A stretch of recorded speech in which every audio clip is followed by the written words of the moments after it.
Comment voir la gloire de Dieu par la foi? Frères et sœurs, si jusqu'à présent, tu cherches un miracle, tu attends un miracle, ça n'arrive pas. Tu cherches à voir la gloire de Dieu dans ta vie, dans tous les domaines de ta vie. Tu ne vois pas cette gloire-là se manifester. Dans cette vidéo-là, je vais te montrer comment voir la gloire de Dieu par ta foi.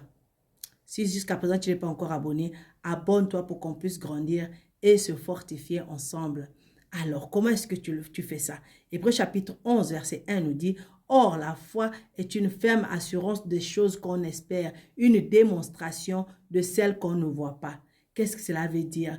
La foi, c'est simplement croire en Dieu. Et comment tu crois en Dieu? Croire que Dieu est ce qu'il dit qu'il est. C'est croire que nous sommes ce qu'il dit que nous sommes. C'est croire qu'il va faire ce qu'il a dit qu'il allait faire.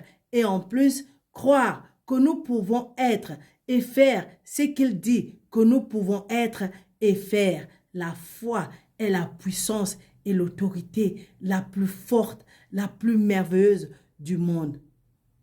Donc, il y a différents degrés de foi. Il y a la foi qui sauve, celle que tu reçois, qui te permet de croire en Dieu et qui t'amène au salut. Elle est magnifique, cette graine de foi, mais elle est appelée aussi, ensuite à grandir. Comme on dit, la foi est comme un muscle que tu dois entraîner. Deuxièmement, tu as la foi qui nous soutient, cette confiance tranquille en Dieu et en ses promesses pour nous, qu'on peut trouver dans la Bible. Et puis, face à des situations difficiles, en période de défi, nous recevons, activons cette foi qui produit le miracle, qui produit le miraculeux de Dieu et nous fait entrevoir sa gloire dans nos vies. 1 Corinthiens chapitre 12 nous parle finalement du don de la foi, l'un des 9 dons de l'esprit. C'est une confiance inébranlable. Nous avons auprès de lui cette assurance. Donc cette assurance-là, reçue de Dieu en sa puissance dans un contexte donné pour une situation impossible qui permet d'accomplir des choses surhumaines. C'est que tu es dans une situation où toi-même tu as déjà essayé, ça ne peut pas. Tu sais que là, il ne faut que Dieu pour intervenir. Tu as besoin de ce genre de foi-là. Ce genre de foi-là qui déplace les montagnes. Ce genre de foi-là qui fait qu'une femme qui n'a pas une femme qui n'arrive pas à accoucher, qu'on a levé les trompes, puisse tomber enceinte et porter un enfant.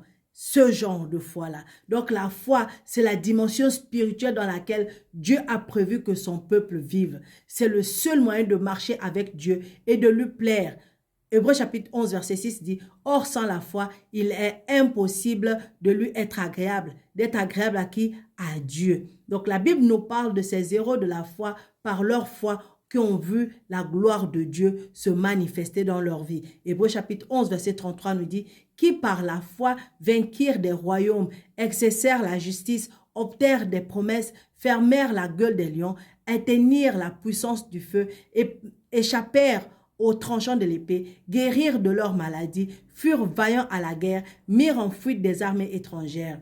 Ils voyaient de loin les promesses de Dieu et ont persévéré dans la foi, comme Abraham. » Romains chapitre 4, verset 19 dit, « Sans faillir, sans faiblir dans la foi, il ne considéra point que son corps était déjà usé, puisqu'il avait près de 100 ans, et que Sarah n'était plus en état d'avoir des enfants. Il ne douta point par incrédulité au sujet de la promesse de Dieu, mais il fut fortifié par la foi, donnant gloire à Dieu et ayant la pleine conviction que ce qu'il promet, il peut aussi l'accomplir. C'est pourquoi cela lui fut imputé à justice. » Donc la foi, c'est aussi un combat. L'apôtre Paul exhorte le jeune Timothée dans 1 Timothée chapitre 6 verset 12, il dit, « Combat le bon combat de la foi, saisis la vie éternelle. » Beaucoup d'ennemis rôdent pour affaiblir et détruire notre foi. Le doute, l'ignorance, la paresse, le péché. Ainsi, nous devons combattre pour maintenir et protéger notre foi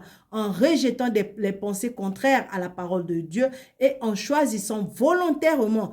C'est un choix que toi-même tu dois prendre, de dire à partir d'aujourd'hui, je crois. À partir d'aujourd'hui, je fais entièrement confiance en Dieu. Donc, c'est un choix que tu fais volontairement de croire plutôt Dieu et ce qu'il dit à notre sujet et au sujet de nos circonstances. En se nourrissant, comment tu fais ça? Tu reçois cette foi-là et cette détermination-là en te nourrissant de la parole de Dieu, pour connaître, car elle est le fondement de notre foi. Deuxièmement, en nous disciplinant pour la lire, l'étudier et l'apprendre par cœur. Troisièmement, en marchant dans la sanctification sans laquelle personne ne verra Dieu. Pourquoi connaître la parole de Dieu est vital pour ta foi? Parce que la foi vient de ce que l'on entend et ce que l'on entend vient de la parole de Dieu. Donc, c'est clair et simple. Si tu veux voir des miracles dans ta vie, si tu veux voir Dieu faire des choses impossibles dans ta vie, enlève le doute, enlève la peur, enlève les inquiétudes, enlève toutes ces émotions négatives-là. Remplace ça par les promesses de Dieu et par cette assurance-là que parce qu'il a dit, il va le faire. Parce que tu es qui il a dit que tu es qui il a dit que tu es. Parce qu'il a dit que tu es capable de le faire, tu es capable de le faire. Et rien ni personne ne peut t'empêcher de faire ce que Dieu a dit que toi tu es capable de faire. Et rien ni personne ne pourra empêcher Dieu de faire ce qu'il a dit qu'il fera dans ta vie. C'est ça la foi. Crois et marche dans cette certitude-là et tu verras Dieu faire des merveilles dans ta vie. Shalom.